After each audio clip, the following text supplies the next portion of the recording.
Avez-vous déjà remarqué que les personnes les plus silencieuses dans une pièce sont souvent les plus dangereuses à sous-estimer? Dans le monde impitoyable des affaires, l'arrogance porte des costumes sur mesure et pense tout contrôler. Mais que se passe-t-il lorsqu'un patron narcissique décide de licencier sans ménagement la seule employée qui fait véritablement tourner toute son entreprise? Aujourd'hui, je vous raconte l'histoire brillante de Claire, une femme qui n'a pas eu besoin de crier ni de se mettre en colère pour détruire un empire corrompu de plusieurs millions d'euros. Elle a simplement utilisé l'arme la plus redoutable qui soit, sa compétence. Préparez-vous pour l'une des histoires de karma d'entreprise les plus satisfaisantes que vous n'ayez jamais entendues. Elle ne cria pas, elle ne supplia pas. Lorsque Philippe Lefebvre la renvoya devant tout le conseil d'administration, Claire Dubois ne claqua même pas la porte en sortant. Elle ajusta simplement ses lunettes, prit son unique carton d'affaires et se dirigea vers l'ascenseur. La salle éclata de rire, leçon d'hommes arrogants qui pensaient venir de se débarrasser d'un poids mort. Ils pensaient avoir gagné, mais ils avaient oublié une chose. Claire n'était pas seulement la directrice des opérations, elle était l'architecte de toute leur réalité. Tandis que les portes de l'ascenseur se refermaient, cachant son visage, les rires à l'étage supérieur continuaient. Mais 45 minutes plus tard, le premier téléphone se mit à sonner, et il ne s'arrêta pas avant que l'empire de Philippe ne soit réduit en cendres. Voici comment le silence est devenu l'arme la plus redoutable de la pièce. La salle du conseil, au 45e étage de la Tour Lumière dans le quartier de la Pardieu à Lyon, sentait le cuir hors de prix, le café noir froid et l'arrogance démesurée. Il était 9 heures du matin un mardi, le genre de matinée grise et pluvieuse qui rend les lumières à l'intérieur d'un gratte-ciel artificielle et agressive. Philippe Lefebvre était assis en bout de la table en acajou, faisant tourner un stylo Montblanc entre ses doigts. C'était un homme à qui l'on avait dit oui toute sa vie, d'abord par son père, puis par ses professeurs à HEC Paris, et enfin par les courtisans qu'il avait embauché pour remplir ses bureaux. Il avait 55 ans, le teint hâlé par un récent séjour sur la Côte d'Azur, et portait ce jour-là un costume sur mesure qui coûtait plus cher que la voiture de la plupart des gens. À sa droite était assise Camille Renard, la nouvelle directrice de la stratégie, une femme que Philippe avait débauchée d'une entreprise rivale à peine 3 mois plus tôt. Elle était tranchante, agressive, et avait passé les 90 derniers jours à détruire systématiquement la réputation de la femme assise à l'autre bout de la table. Cette femme était Claire Dubois. Claire ne ressemblait en rien aux autres. Alors que Camille portait des tailleurs pointus et Philippe de la soie italienne, Claire portait un pull en cachemire gris discret et gardait ses cheveux en un chignon décoiffé. Elle avait 42 ans, était silencieuse et possédait un calme qui déstabilisait les gens.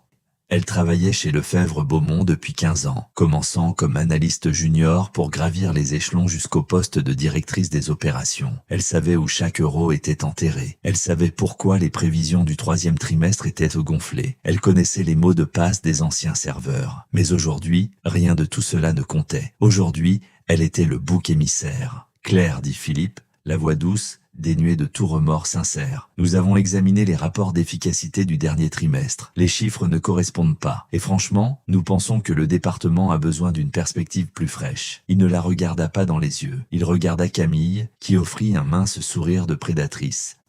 Nous nous orientons vers un modèle logistique piloté par l'intelligence artificielle, ajouta Camille en tapotant sur sa tablette. Vos protocoles de supervision manuelle sont franchement archaïques. Claire, ils ralentissent notre fusion avec la société Rhône Gestion. Nous avons besoin de vitesse. Nous avons besoin d'agressivité. Vous êtes tout simplement trop prudente. Claire baissa les yeux vers ses mains, elle ne tremblait pas. La fusion avec Rhône Gestion est une erreur, Philippe, dit-elle doucement. Je vous l'ai déjà dit, leur ratio d'endettement est falsifié. Si vous intégrez leurs systèmes aux nôtres, sans un audit manuel, vous exposez toute notre base de données clients à leurs serveurs non sécurisés. C'est une menace à retardement. Philippe rit. C'était un son sec et aboyant. Toujours l'oiseau de mauvais augure.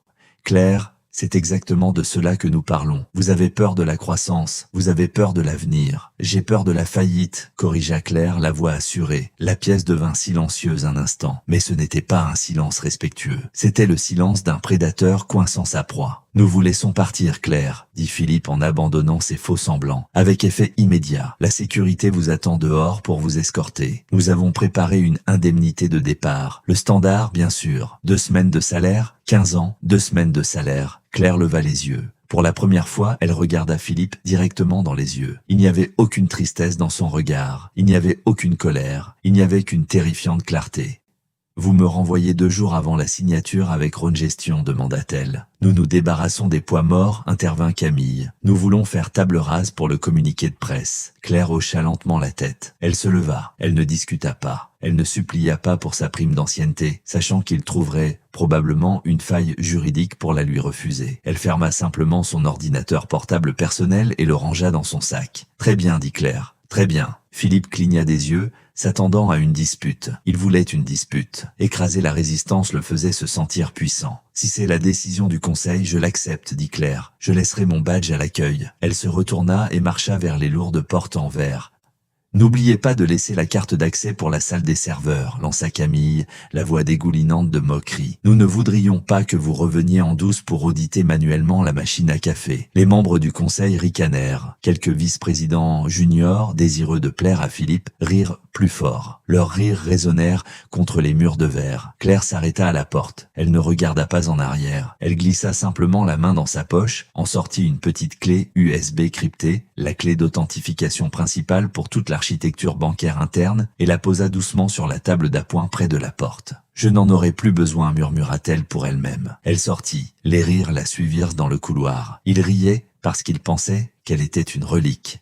Il riait parce qu'il pensait qu'elle était faible. Il ne réalisait pas que Claire Dubois n'était pas le poids mort. Elle était le squelette. Et il venait d'enlever la colonne vertébrale de l'entreprise. La première heure après le départ de Claire fut une célébration. Philippe ouvrit une bouteille de cognac hors d'âge qu'il avait gardée pour la signature de la fusion. Il en versa un verre pour Camille et un pour lui-même. À l'avenir, porta un toast Philippe en faisant teinter son verre contre le sien. Et à l'élimination des boulets. Elle était déprimante à côtoyer, approuva Camille en prenant une gorgée. Toujours en train de parler de conformité et d'obstacles réglementaires. Nous sommes en 2024, Philippe. Si vous ne cassez pas les codes, vous n'allez pas assez vite. Exactement, Philippe sourit. Maintenant, appelez Rhône Gestion. Dites-leur que l'obstacle a disparu. Nous signons la fusion à 16h10 aujourd'hui. Je veux que le cours de l'action double d'ici l'ouverture du marché demain. L'atmosphère dans le bureau était électrique. Les jeunes courtiers se tapèrent dans les mains. L'équipe marketing rédigeait déjà le communiqué de presse sur la nouvelle serre de Lefebvre-Beaumont. À 10h15, la première fissure apparut. Cela commença dans le département informatique, situé 3 étages plus bas. Thomas Moreau, l'administrateur système, un homme nerveux accro à la caféine, fronça les sourcils devant son écran. Il essayait d'autoriser un transfert de fonds de routine, 500 000 € pour le paiement des fournisseurs. Il cliqua sur approuver. L'écran clignota en rouge. Erreur 44, certificat d'authentification manquant. Non, Thomas cligna des yeux. Il réessaya. Erreur 404, certificat d'authentification manquant. C'est bizarre, marmonna Thomas. Il décrocha son téléphone et composa le poste du bureau de la directrice des opérations. Il avait l'habitude d'appeler Claire chaque fois que le système octait. Claire avait construit le système. Claire connaissait les codes de contournement. Le téléphone sonna et sonna encore. Répondez, Claire, siffla Thomas. Puis il se souvint que l'email était parti 20 minutes plus tôt. Claire Dubois ne fait plus partie de l'entreprise. D'accord, soupira Thomas. Je suppose que je vais appeler Camille. Il composa le numéro de la directrice de la stratégie. Quoi encore, lança Camille, répondant à la deuxième sonnerie. Elle était au milieu d'une commande de déjeuner festif. Madame Renard, ici Thomas de l'informatique. Nous avons un petit problème avec les paiements des fournisseurs. Le système demande un certificat d'origine. D'habitude, Claire entre simplement son code maître et ça passe. J'ai besoin du nouveau code. Camille leva les yeux au ciel. Nous n'avons pas le temps pour ça, Thomas. Contournez-le. Utilisez l'autorisation d'accès d'administrateur. Je ne peux pas, dit Thomas, la voix tremblant légèrement. L'administrateur, c'était clair. Le système a été conçu de telle sorte que toute transaction supérieure à 10 000 € nécessite une double clé numérique. J'ai une moitié, Claire avait l'autre. Alors, réinitialisez le mot de passe, cria Camille. Ce n'est pas un mot de passe, madame. C'est une clé physique cryptée biométriquement. Sans elle, les comptes se verrouillent automatiquement après. Attendez.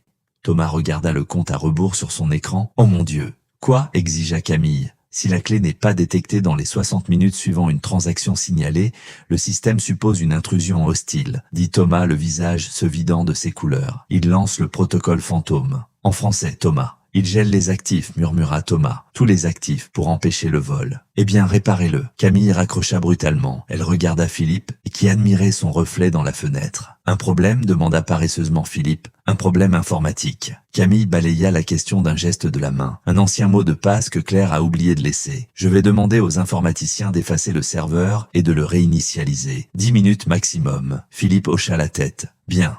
Le PDG de Rhône Gestion, Henri Girard, arrive dans 2 heures. Je ne veux aucun accroc technique. 11 heures. Le hall de Lefebvre-Beaumont grouillait de monde. Des coursiers couraient dans tous les sens, mais sur la plateforme de marché, le niveau sonore était passé d'un rugissement à un murmure confus. « Hé, tu peux accéder aux liquidités des clients ?» demanda un courtier à un autre. « Non, je reçois un message d'accès refusé, ça dit en attente de vérification de la directrice des opérations. »« Je l'ai aussi. »« Moi aussi. » Une vague de panique traversa la pièce. Les écrans devenaient rouges. Un par un, les terminaux de marché, l'économie vitale de l'entreprise se verrouillaient. En haut, dans la salle du conseil, le téléphone portable de Philippe sonna. C'était Henri Girard, le PDG de la société Rhône Gestion. « Henri » lança Philippe, prenant sa voix la plus charmante. « Nous sommes juste en train de mettre le champagne au frais pour votre arrivée. » « Philippe » La voix d'Henri était glaciale. « Mon responsable de la conformité vient de m'appeler. Nous avons essayé d'effectuer le test de dépôt préliminaire pour les fonds de la fusion. Le transfert a été rejeté. » Philippe se figea. « C'est impossible. Nous avons 50 millions en réserve liquide dans ce compte. Le message indique compte gelé. Protocole de sécurité Delta. Philippe, avez-vous un problème de liquidité que vous ne m'avez pas dit ? » « Non, non, absolument pas, balbutia Philippe,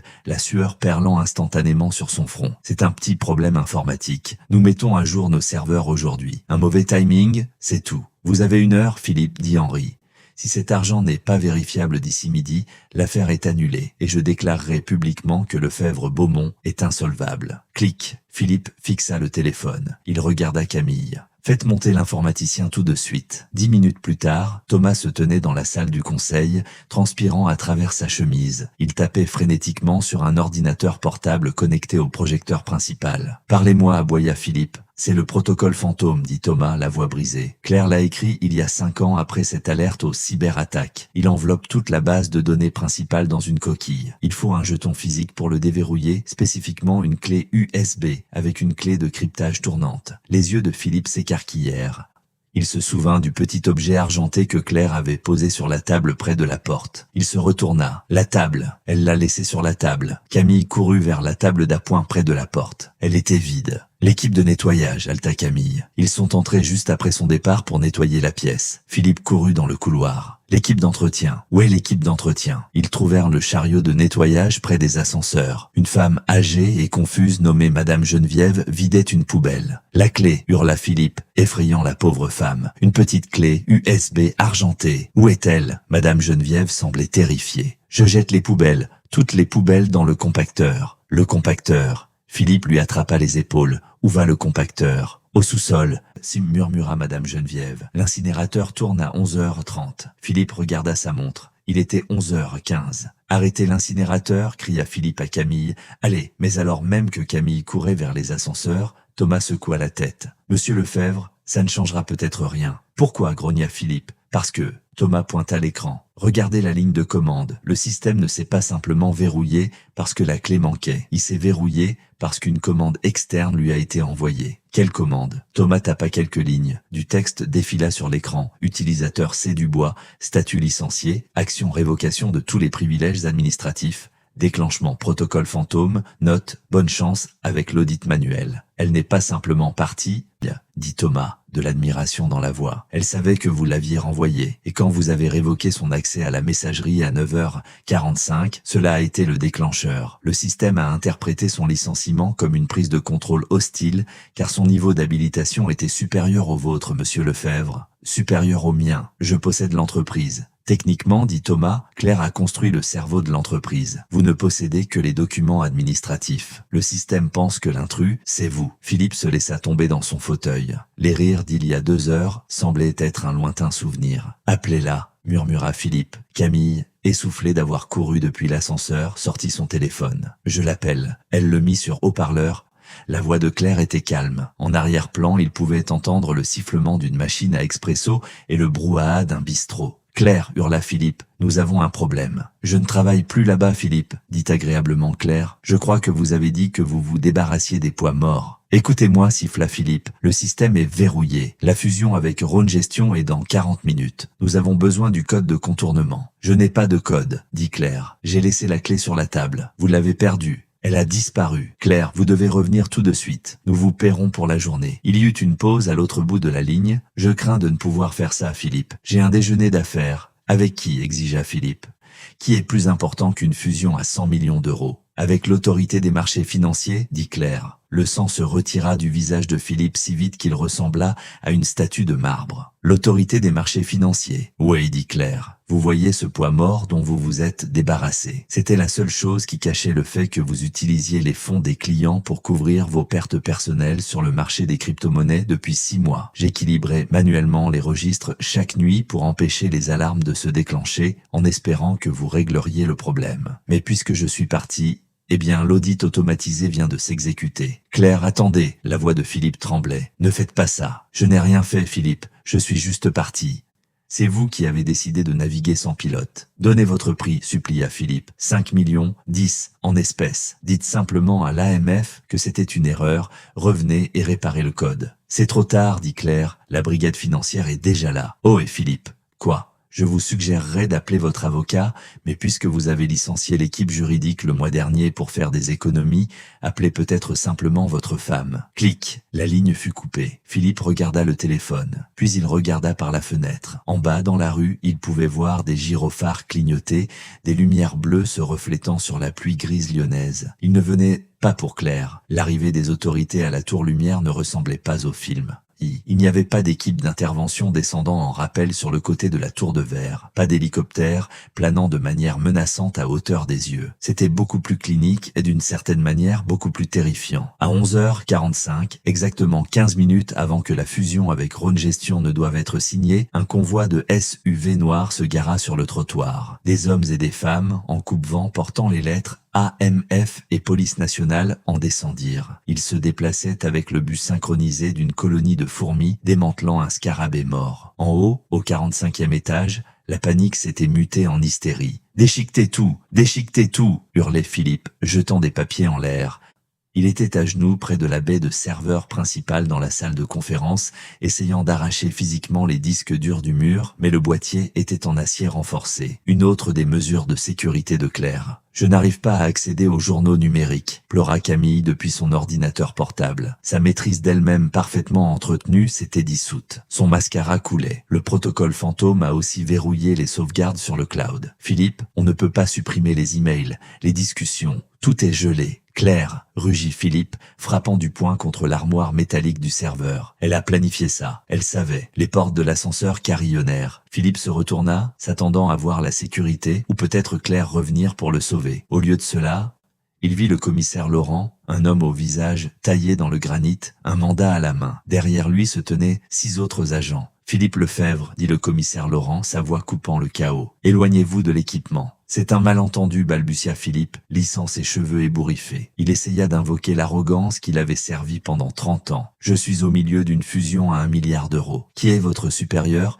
Je joue au golf avec le ministre de la Justice. » « Plus maintenant, » dit sèchement le commissaire. « Nous surveillons les anomalies de liquidité dans vos comptes crypto depuis 3 mois. Nous avions juste besoin de la confirmation interne. Votre ancienne directrice des opérations a fourni les clés de cryptage du registre médico-légal il y a environ 20 minutes. » Philippe sentit la pièce tourner. « Elle vous a donné les clés ? Elle est entrée dans nos bureaux, nous a remis une clé USB et a fait une déclaration sous serment. » Le commissaire hocha la tête vers son équipe. « Saisissez les terminaux, personne ne touche à un clavier. » Camille Renard. Camille se figea. Elle regarda Philippe, puis les agents. L'instinct de survie prit le dessus. « J'ai commencé il y a seulement 3 mois, » hurla Camille. « Je ne savais rien pour les détournements de fonds. Je ne faisais que suivre les ordres. Il m'a dit que les fonds étaient sécurisés. Vous avez signé le rapport stratégique du 3e trimestre en gonflant sciemment la valeur des actifs, » dit le commissaire, faisant signe à un agent de la menotter. « C'est une fraude financière, madame. » « Philippe m'a obligé, » cria-t-elle alors qu'on l'emmenait, ses talons traînant sur la moquette. Philippe la regarda partir. Il regarda par la fenêtre en bas. Les camions de BFM Business arrivaient déjà. Le bandeau déroulant sur la chaîne d'information clignotait probablement déjà en rouge. Perquisition chez Lefebvre-Beaumont. Fusion suspendue. « Monsieur Lefebvre, » dit le commissaire Laurent en sortant une paire de menottes en acier. « Retournez-vous. » Alors que le métal froid cliquetait autour des poignets de Philippe, son téléphone vibra sur la table en acajou. C'était un SMS d'Henri Girard, le PDG de Rhône Gestion. Il ne contenait que 3 mots. L'accord est mort. Pendant que Philippe était escorté hors de son propre bâtiment comme un criminel, cachant son visage des flashs aveuglants des paparazzis, Claire Dubois était assise dans un bistrot tranquille 3 rues plus loin. Yopal avait commandé un petit café et une part de tarte tatin. Elle regardait les informations sur la petite télévision accrochée dans le coin. Dernière heure. le titan de la finance Philippe Lefebvre, arrêté dans une vaste affaire de fraude. Le cours de l'action chute de 94% en 1 heure. La serveuse lui versa de l'eau chaude. « Vous y croyez, vous » demanda la serveuse, en désignant la télévision. « Les mecs riches, ils pensent qu'ils peuvent s'en tirer avec n'importe quoi. » Claire souffla sur son café. « En général, c'est le cas. Jusqu'à ce qu'ils oublient qui compte l'argent. » Son téléphone vibra. C'était un appel d'un numéro inconnu. Claire savait qui c'était. Elle décrocha. Madame Dubois. Une voix frénétique à l'autre bout. C'était Élise Lefebvre,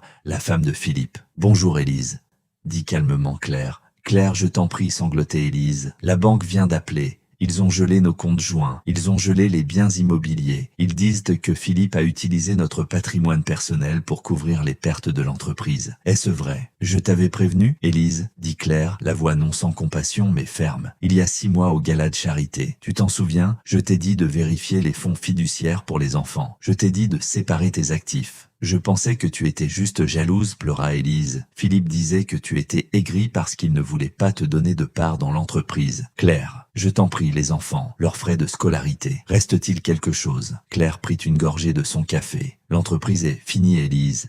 Les actifs sont toxiques. Mais quoi ? Je n'ai pas tout donné à la brigade financière, mentit habilement Claire. Je leur ai donné les registres de l'entreprise. Je ne leur ai pas donné les documents privés concernant l'héritage de ton père. Si ceux-ci devaient disparaître, l'État ne pourrait pas saisir cet argent. Oh mon Dieu. Claire, est-ce que tu les as ? Ils sont dans un coffre-fort à la banque. J'ai la seule clé. Je te donnerai n'importe quoi, supplia Élise. Je t'en prie. Je ne veux pas d'argent, Élise. Je veux la vérité. Je veux que tu témoignes. Témoigne contre Philippe. Il va essayer de me faire porter le chapeau, dit Claire. Il va dire que j'étais le cerveau. J'ai besoin que tu témoignes qu'il a falsifié ma signature sur les formulaires d'autorisation. Je sais que tu l'as vu le faire ce soir-là dans le bureau. Tu étais là. Il y eut un long silence au bout du fil. Élise Lefebvre aimait son train de vie. Elle aimait son statut social. Mais en ce moment, Philippe était un navire en train de couler et Claire était le seul canot de sauvetage. « Je l'ai vu » murmura Élise. « Bien » dit Claire. « On se verra au tribunal. » Elle raccrocha. Claire n'avait pas réellement les documents d'héritage dans un coffre-fort. L'État les avait déjà, eux aussi. Mais elle connaissait Élise. Élise était une survivante, tout comme Camille. Elles se mangeraient entre elles pour survivre. Claire termina sa tarte. Elle avait le goût de la victoire. 6 mois plus tard, le palais de justice de Lyon était une forteresse de pierres calcaires et de jugements. Le procès de l'État contre Philippe Lefebvre était devenu le spectacle médiatique de la décennie. L'accusation l'appelait le scandale de Ponzi de verre. Philippe était assis à la table de la défense. Il avait perdu du poids. Son teint hâlé avait disparu, remplacé par une pâleur carcérale. Il portait un costume bon marché que son avocat lui avait acheté car tous ses costumes italiens sur mesure étaient dans des casiers à pièces à conviction. Son avocat, un homme frénétique nommé Maître Lefort, spécialiste des causes perdues, se leva. « Monsieur le juge » s'égosilla Maître Lefort en faisant les 100 pas devant le jury. « L'accusation veut vous faire croire que Philippe Lefebvre est un génie criminel. Mais les faits montrent le contraire. Monsieur Lefebvre est un visionnaire, un penseur global. » Il ne comprenait pas les subtilités des codes comptables. Maître Lefort pointa un doigt tremblant vers la table de l'accusation où Claire était assise à côté de la procureure. « Elle les comprenait » cria Maître Lefort. Claire Dubois, la directrice des opérations, l'architecte, comme elle s'appelait elle-même. Elle a construit le système. Elle a créé le protocole fantôme. Elle a enfermé Monsieur Lefebvre hors de sa propre entreprise. Ce fut un coup d'État, mesdames et messieurs. Une mutinerie numérique conçue pour piéger un homme innocent. Philippe hocha vigoureusement la tête, essayant d'avoir l'air d'une victime. C'était une bonne histoire, le cliché de la méchante secrétaire. Le jury regarda Claire. Elle avait l'air simple, sans prétention, presque ennuyeuse. Pouvait-elle vraiment être un génie du piratage qui avait piégé son patron ? La procureure, une femme tranchante nommée procureur Rousseau, se leva. L'accusation appelle Claire Dubois à la barre. Claire marcha jusqu'à la barre des témoins. Elle leva la main droite et prêta serment. Elle s'assit et ajusta ses lunettes. « Madame Dubois, demanda la procureure, Monsieur Lefebvre prétend que vous avez conçu le système pour qu'il échoue, que vous l'avez bloqué de manière malveillante. Est-ce vrai ? » « Non, dit calmement Claire. J'ai conçu le système pour qu'il se conforme aux réglementations bancaires françaises et européennes. Le protocole fantôme n'est pas une arme. C'est un frein de sécurité. Il se déclenche uniquement lorsque quelqu'un tente un transfert non autorisé de fonds dépassant 10% de la valeur de l'entreprise sans l'approbation du conseil d'administration. Et qui a tenté ce transfert ?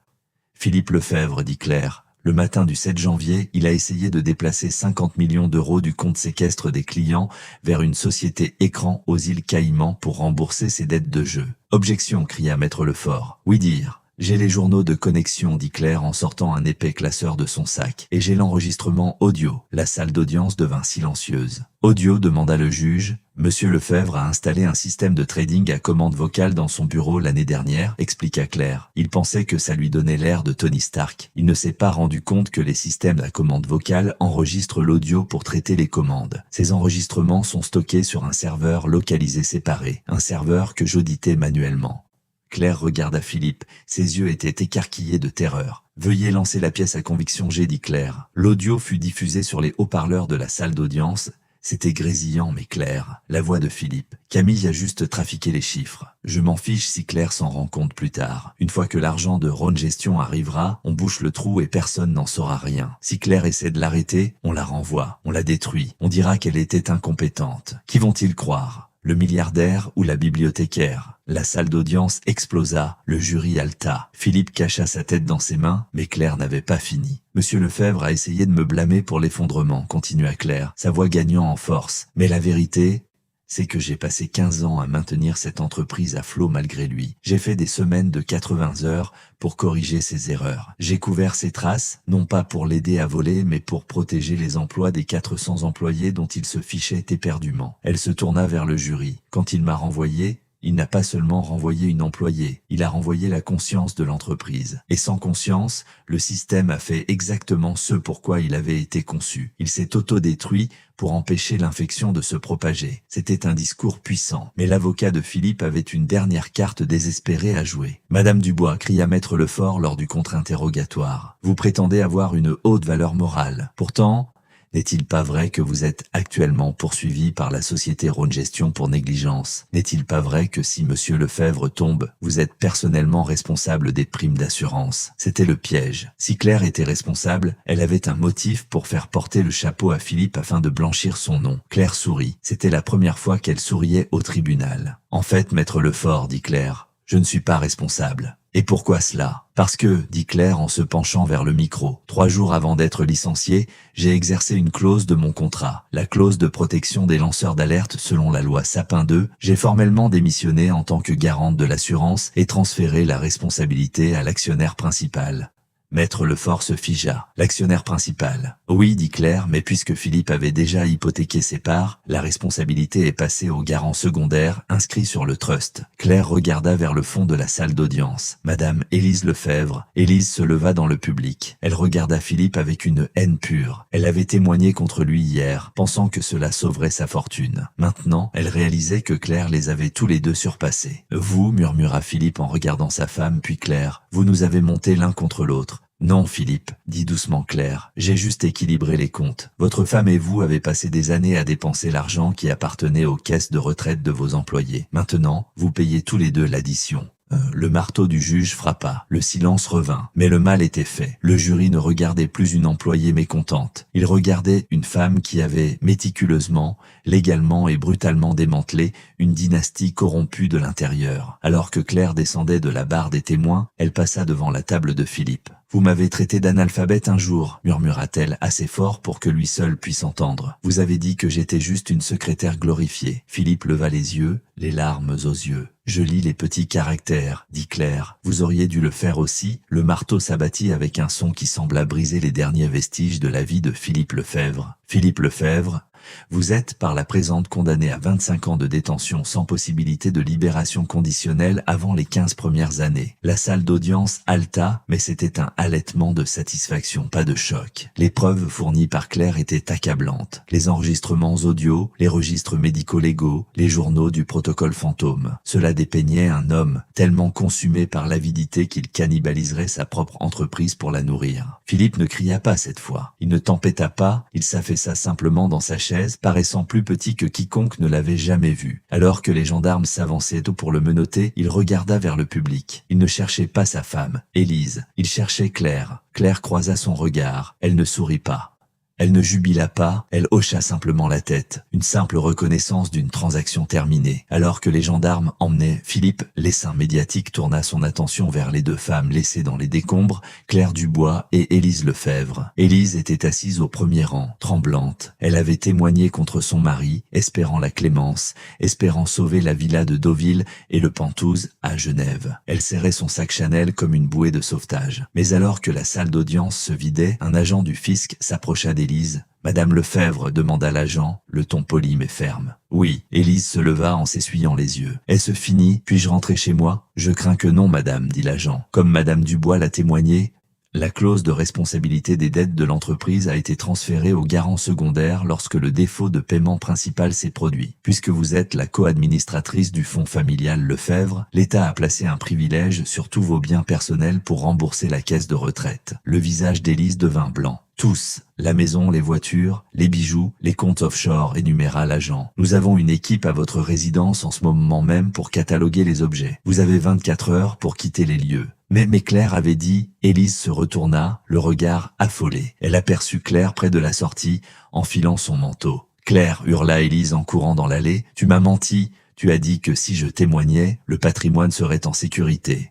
Claire s'arrêta. Elle se retourna lentement. Les appareils photos des journalistes flashaient à travers les portes en verre, capturant la confrontation. Je n'ai jamais dit que le patrimoine serait en sécurité, Élise, dit sereinement Claire. J'ai dit que l'État ne le saisirait pas si les documents disparaissaient. Mais les documents n'ont pas disparu. Tu me les as donnés. Je te les ai donnés pour les cacher. Et je les ai donnés au gestionnaire de la caisse de retraite, dit Claire, pour m'assurer que les 400 familles que ton mari a volées récupèrent l'argent de leur retraite. Tu m'as ruiné, hurla Élise en se jetant en avant, mais un huissier la retint. Je n'ai plus rien. Je n'ai jamais travaillé un seul jour de ma vie. Qu'est-ce que je suis censé faire?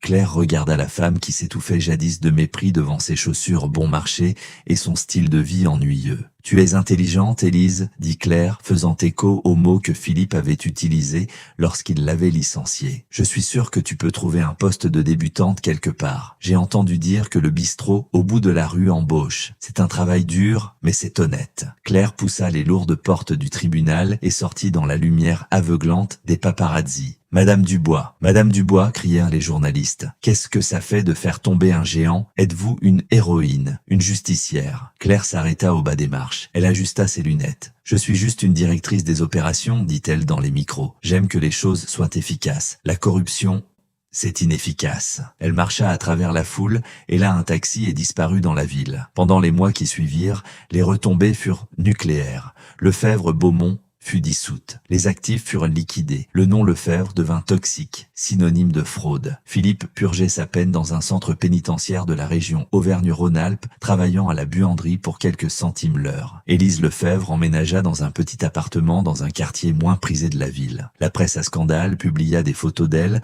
mettant en gage ses sacs à main de créateurs. Mais Claire devint silencieuse. Elle refusa les offres de livres. Elle refusa les droits d'adaptation cinématographique. Elle resta assise dans son petit appartement à regarder la neige tomber sur Lyon et attendit. Elle savait que la destruction était la partie la plus facile. La création, c'était là que le vrai travail commençait. Un an plus tard, le bâtiment du boulevard Vivier-Merle était vide depuis 12 mois. C'était un emplacement de choix surplombant la ville, mais la stigmatisation de son précédent locataire, Lefebvre-Beaumont, éloignait les acheteurs. L'enseigne sur le bâtiment avait été retirée, laissant une silhouette fantomatique de lettres sur la façade de pierre. Un mardi matin glacial, un camion de déménagement se gara. Une femme sortit d'une berline modeste garée derrière le camion. Elle portait un élégant tailleur bleu marine impeccable. Ses cheveux n'étaient plus coiffés en un chignon désordonné, ils étaient coupés en un carré lisse et professionnel. C'était Claire Dubois. Elle n'était pas seule. Thomas, l'ancien administrateur informatique qui l'avait aidé à exposer les journaux, sortit du côté passager. Derrière lui se trouvait Madame Geneviève, la femme de ménage sur laquelle Philippe avait hurlé à propos de la clé USB. Et arrivant dans d'autres voitures, se trouvaient des dizaines d'autres visages familiers, d'anciens analystes, comptables et coordinateurs logistiques qui avaient été licenciés par Philippe ou renvoyés pendant la liquidation. Ils se rassemblèrent sur le trottoir, levant les yeux vers la tour de verre. « Ça a l'air différent, dit Thomas en ajustant ses lunettes. C'est juste un bâtiment, Thomas, dit Claire en tenant un trousseau de clés. Ce sont les gens à l'intérieur qui le rendent bon ou mauvais. Claire marcha jusqu'aux portes en verre et les déverrouilla. Elle tint la porte ouverte. Bienvenue chez Veritas Logistique, dit-elle. La nouvelle tomba 1 heure plus tard. La lanceuse d'alerte Claire Dubois rachète l'ancien siège de Lefebvre pour une bouchée de pain. Le monde des affaires était sceptique. C'est une exécutante, pas une visionnaire, disèrent les experts à la télévision. Elle sait compter les grains de blé, pas comment les cultiver. Veritas Logistique fera faillite d'ici 1 an. Mais ils avaient sous-estimé Claire. Encore une fois, Veritas n'opérait pas comme une entreprise de logistique normale. Claire instaura une politique radicale de transparence totale. Chaque employé, de l'agent d'entretien au directeur, pouvait voir les finances de l'entreprise en temps réel. Il n'y avait pas de comptes cachés, pas de dépenses obscures. Les clients fatigués de se faire arnaquer par des frais cachés et des tarifications opaques chez la concurrence affluèrent vers Veritas. La société Rhône Gestion, sous une nouvelle direction après que Henri Girard a été évincé pour sa négligence, fut la première à signer un contrat. « Nous vous faisons confiance, Claire », déclara le nouveau PDG de Rhône Gestion, « parce que nous savons que vous êtes la seule personne dans cette ville qui ne peut pas être achetée. » Cependant, tout le monde n'était pas heureux du retour de Claire. 3 mois après le lancement, Claire était dans son bureau, l'ancien bureau de Philippe, bien qu'elle ait retiré le bureau en acajou pour le remplacer par une table en verre, simple et fonctionnelle. Son assistante l'appela sur l'interphone. « Madame Dubois, il y a un monsieur ici pour vous voir. Il dit qu'il est un vieil ami. » Claire vérifia son emploi du temps. Il était vide. « Faites-le entrer. » La porte s'ouvrit et un homme entra. Il était grand, portant un costume cher mais démodé. Il avait un sourire qui n'atteignait pas ses yeux. C'était Jean-Pierre Beaumont, le partenaire silencieux de l'entreprise d'origine, l'homme qui avait pris sa retraite il y a 5 ans avec ses millions, laissant Philippe aux commandes. « Claire, » dit Jean-Pierre en ouvrant les bras. L'endroit a l'air spartiate. « C'est efficace, Jean-Pierre, » dit Claire sans se lever. « Que voulez-vous » Jean-Pierre s'assit sans y avoir été invité. « Je suis impressionné, vraiment. Vous avez pris les décombres et construit un radeau. Mais soyons honnêtes, vous jouez dans la cour des grands maintenant. Vous avez besoin de capital pour vous développer. Vous avez besoin de relations, vous avez besoin du réseau des anciens. J'ai l'impression de très bien m'en sortir sans ce réseau, dit Claire en tapotant sur son écran. Nous sommes en hausse de 40% ce trimestre. Des cacahuètes, se moqua Jean-Pierre. Écoutez, je monte un consortium. Nous voulons vous racheter. Veritas, c'est mignon mais c'est petit. Nous vous donnerons une belle somme. Vous pourrez prendre votre retraite. Allez en Italie, trouvez un mari. Claire enleva ses lunettes et les nettoya lentement. Vous voulez acheter Veritas? Nous offrons 20 millions d'euros, dit Jean-Pierre. Prenez-les. Ou quoi? Le sourire de Jean-Pierre disparut. Ou nous vous enterrons. J'ai encore des amis dans cette ville, Claire. Des régulateurs, des syndicalistes, des fournisseurs. Si vous ne vendez pas, vous découvrirez que vos cargaisons commencent à se perdre. Vos permis sont retardés. Votre personnel se fait débaucher. C'était la même vieille menace, la même tactique d'intimidation que Philippe avait utilisée pendant des décennies. Claire remit ses lunettes. Elle appuya sur un bouton de son téléphone de bureau. « Thomas, pouvez-vous venir ici s'il vous plaît ?» Thomas entra un instant plus tard, tenant une tablette. « Oui, Madame Dubois. Jean-Pierre ici présent dit qu'il va utiliser ses relations pour perturber notre chaîne d'approvisionnement, dit agréablement Claire. Montrez-lui la carte. » Thomas tapota sur la tablette et projeta l'image sur le grand écran au mur. Cela montrait une carte du réseau logistique mondial. Des milliers de lignes vertes reliant des ports, des aéroports et des entrepôts. « Qu'est-ce que c'est que ça ?» demanda Jean-Pierre en fronçant les sourcils. « Ça, » dit Claire en se levant, « c'est le réseau Veritas. Vous voyez, Jean-Pierre, pendant que Philippe et vous jouiez au golf, j'ai passé 15 ans à nouer des relations avec les personnes qui font réellement le travail. Le chef de quai à Shanghai, le représentant syndical au Havre, les répartiteurs de camions à Berlin. Ils se fichent de votre réseau d'anciens. Ils se soucient du fait que je les paie à temps et que je les traite avec respect. » Elle se pencha sur le bureau. « Je n'ai pas seulement acheté le bâtiment, Jean-Pierre. J'ai hérité de la loyauté des personnes que vous ignoriez. Si vous essayez de bloquer mes expéditions, vous découvrirez que c'est votre consortium qui, soudainement, ne peut plus déplacer un seul conteneur. » Jean-Pierre fixa la carte. Il réalisa, avec un sentiment de naufrage, que le jeu avait changé. Le pouvoir n'était plus dans la salle du conseil. Il était dans le réseau. « Maintenant, » dit Claire en se rasseyant, « sortez de mon bureau. J'ai une entreprise à faire tourner. » Jean-Pierre partit sans ajouter un mot. Mais Claire savait qu'il n'abandonnerait pas si facilement. Les vieux de la vieille n'abandonnaient jamais. Ils reviendraient plus forts et plus sales. Et pour les vaincre complètement, elle devrait faire quelque chose que Philippe n'avait jamais pu faire. Elle devrait se développer. Pas seulement pour le profit, mais pour le pouvoir. Elle décrocha le téléphone. « Passez-moi le maire, dit-elle. Dites-lui que Veritas Logistique est intéressé par le contrat des infrastructures défaillantes de la ville. » Dites-lui que nous pouvons régler le problème en 6 mois pour la moitié du prix. L'Empire grandissait, mais contrairement au château de cartes de Philippe, celui-ci était construit avec de l'acier. L'hiver 2026 entra dans les livres d'histoire. Les météorologues l'appelèrent une bombe cyclonique. Mais pour les habitants de la région lyonnaise, c'était simplement le grand blanc. Début février, la température chuta à -20 degrés. Puis la neige commença. Elle ne s'arrêta pas pendant 3 jours. La ville, habituellement résiliente face à l'hiver, céda. Les infrastructures municipales,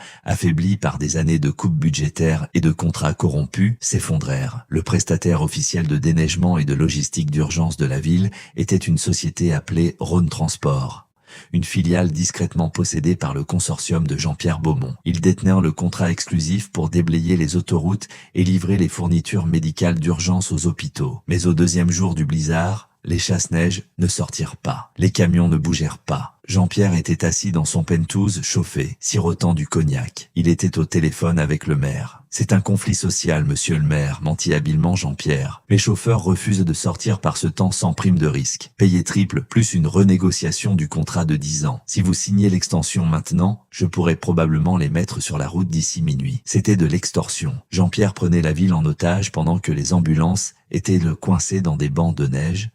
Il savait que le maire était désespéré. Il pensait avoir gagné, mais il avait oublié que Claire Dubois écoutait. Chez Veritas Logistique, l'ambiance était militaire. Le bureau bourdonnait d'activités, alimenté par des générateurs de secours. Claire se tenait au centre de la salle de crise, une immense carte numérique de la ville brillant devant elle. Rhône Transport retient la flotte, signala Thomas, ses doigts volant sur un clavier. Il ne bouge pas. L'hôpital Édouard Herriot n'a plus que 4 heures d'oxygène. La clinique Saint-Luc est à court d'insuline. Claire regarda la carte. Les artères de la ville étaient congestionnées de rouge. Jean-Pierre parie sur le moyen de pression, dit Claire, la voix froide comme de l'acier. Il pense que la logistique est une affaire de contrat. Il oublie que la logistique est une affaire de mouvement. Elle se tourna vers son équipe. Activez la flotte fantôme. Êtes-vous sûr ? Demanda Thomas. Nous n'avons pas l'autorisation municipale. Si nous mettons nos camions sur la route, Jean-Pierre nous poursuivra pour ingérence contractuelle. Les amendes pourraient nous mettre en faillite. Qu'ils nous poursuivent, dit Claire. Nous combattrons le procès plus tard. En ce moment, des vies sont en danger. Appelez les indépendants. Thomas appuya sur la touche entrée. La flotte fantôme n'était pas une force spectrale. C'était le réseau dont Claire avait parlé à Jean-Pierre. C'étaient des centaines de camionneurs indépendants, de chauffeurs propriétaires et de sous-traitants privés que Claire avait traités avec respect pendant 15 ans. Des hommes et des femmes qui avaient été évincés par les monopoles de Jean-Pierre. En 20 minutes, les canaux radio crépitèrent de vie. Veritas 1, ici Grand S dans les quartiers sud. Mon chasse-neige est attaché. Donnez-moi juste un vecteur. Commandement Veritas, ici Transport Miller. J'ai 3 camions frigorifiques pleins de fournitures médicales au point mort à Saint-Étienne. Je suis prêt à rouler. Allez-y, ordonna Claire. Pendant que Jean-Pierre attendait la signature du maire, un autre genre d'armée prit les rues. Les camions Veritas arborant le simple logo V bleu fendirent les congères. Ils ne faisaient pas que livrer des marchandises. Ils déneigèrent les routes au fur et à mesure. Claire coordonnait toute l'opération depuis son bureau, redirigeant les chauffeurs en temps réel pour éviter les embouteillages, donnant la priorité aux hôpitaux et aux refuges. Elle était un maestro, dirigeant une symphonie de diesel et de détermination. À 4 heures du matin, le premier convoi atteignit l'hôpital Édouard Herriot. Les médecins applaudirent alors que les bouteilles d'oxygène étaient déchargées. À 6 heures du matin, les artères principales étaient dégagées. À 8 heures du matin, les hélicoptères des chaînes d'information étaient dans les airs. Ils ne filmaient pas les camions Rhône Transport de Jean-Pierre. Ils filmaient le convoi des indépendants de Veritas sauvant la ville. Jean-Pierre regarda les informations avec horreur. Il jeta son verre de cognac contre la télévision. Il appela ses avocats. Poursuivez-la. Obtenez une injonction. Elle vole mon contrat. Mais l'injonction n'arriva jamais car à 9 heures du matin, Claire fit quelque chose que Jean-Pierre n'avait jamais prévu. Elle tint une conférence de presse, non pas dans un studio, mais sur le quai de chargement, portant une lourde parka, debout à côté des chauffeurs épuisés. Monsieur Beaumont menace de nous poursuivre en justice pour avoir sauvé des vies, dit Claire aux caméras. Il dit que nous avons violé son droit exclusif de servir la ville. J'ai donc une proposition. Elle regarda directement dans l'objectif. Je rends public les journaux de notre opération. Chaque kilomètre parcouru, chaque fourniture livrée. Nous l'avons fait à prix coûtant. Nous ne facturons pas un seul centime à la ville pour les 12 dernières heures. Si monsieur Beaumont veut expliquer à un juge pourquoi il veut être payé pour un travail qu'il n'a pas fait alors qu'il prenait la ville en otage pour une prolongation de contrat, il est libre d'essayer. Le tollé public fut instantané. Les réseaux sociaux explosèrent. L'équipe Claire fut en tendance à l'échelle mondiale. Le maire, voyant le vent politique tourner, ne se contenta pas de refuser l'extension de contrat de Jean-Pierre. Il annonça une enquête pour fraude sur le conflit social de Rhône Transport, qui s'avéra avoir été entièrement fabriqué par la direction. Le consortium de Jean-Pierre Beaumont s'effondra dans la semaine. Les investisseurs fuirent. Le réseau des anciens se dissout, terrifié d'être associé à l'homme qui avait essayé d'extorquer une ville frigorifiée. Claire ne mit pas Veritas en faillite avec cette aide gratuite. La bienveillance qu'elle avait générée valait des milliards. Les contrats affluèrent du monde entier. Veritas Logistique devint la référence absolue, non seulement pour son efficacité mais pour son intégrité. 5 ans plus tard, Philippe Lefebvre était assis au parloir du centre pénitentiaire. Il paraissait plus vieux, plus gris. Il décrocha le téléphone sur la vitre de séparation. Claire était assise de l'autre côté. Elle avait l'air exactement la même, calme, posée, sans prétention. « Pourquoi êtes-vous venu » demanda Philippe, la voix éraillée. « Je voulais vous apporter ça » dit Claire. Elle montra un magazine contre la vitre. Le magazine L'Express. La couverture était une photo de Claire debout devant une flotte de camions électriques. Le gros titre disait « L'ère de la transparence ». « Vous avez gagné » dit amèrement Philippe. « Vous avez tout pris. »« Je n'ai rien pris, Philippe » dit Claire en reposant le magazine. « J'ai construit quelque chose. » C'est la différence entre nous. Vous pensiez que le pouvoir consistait à amasser l'argent, les secrets, le contrôle. Mais le pouvoir, c'est la fluidité. C'est s'assurer que les choses arrivent là où elles doivent aller. Elle se leva. « J'ai déposé de l'argent sur votre compte de cantine, » dit-elle. « Assez pour payer le café. » Claire appela Philippe alors qu'elle se retournait pour partir. « Ai-je jamais été vraiment le patron ?» Claire s'arrêta. Elle regarda l'homme qui avait jadis cru posséder le monde. « Vous étiez le propriétaire, Philippe, » dit-elle doucement. « Mais vous n'avez jamais été le leader. » Elle sortit de la prison dans la lumière éclatante du soleil printanier. Sa voiture l'attendait. Thomas était au volant. « Où va-t-on, patronne ?» demanda Thomas. Claire regarda l'horizon où la ligne d'horizon de Lyon s'élançait comme une promesse. « En avant, Thomas, dit-elle. Nous avons du travail à faire. Alors, qu'en pensez-vous » Philippe et Jean-Pierre pensaient qu'ils étaient intouchables parce qu'ils avaient les costumes, les titres et l'arrogance. Ils riaient de Claire parce qu'elle était silencieuse, parce qu'elle suivait les règles et parce qu'elle n'était qu'une employée. Mais à la fin, ils ont appris la leçon la plus dure de toutes. La personne qui sait comment la machine fonctionne est bien plus puissante que la personne qui possède simplement les clés. Claire n'a pas utilisé la violence ou des combines illégales. Elle a utilisé la compétence comme arme et la transparence comme bouclier. Si vous avez apprécié cette histoire de karma et d'ultime revanche dans le monde de l'entreprise, n'hésitez pas à cliquer sur le bouton « J'aime ». Cela aide vraiment la chaîne à se développer. Et n'oubliez pas de vous abonner et d'activer la cloche des notifications pour ne pas rater la prochaine histoire. Laissez un commentaire ci-dessous. Auriez-vous pardonné à Philippe à la fin ou a-t-il eu exactement ce qu'il méritait? Je lirai vos réponses. Merci d'avoir regardé et à la prochaine vidéo.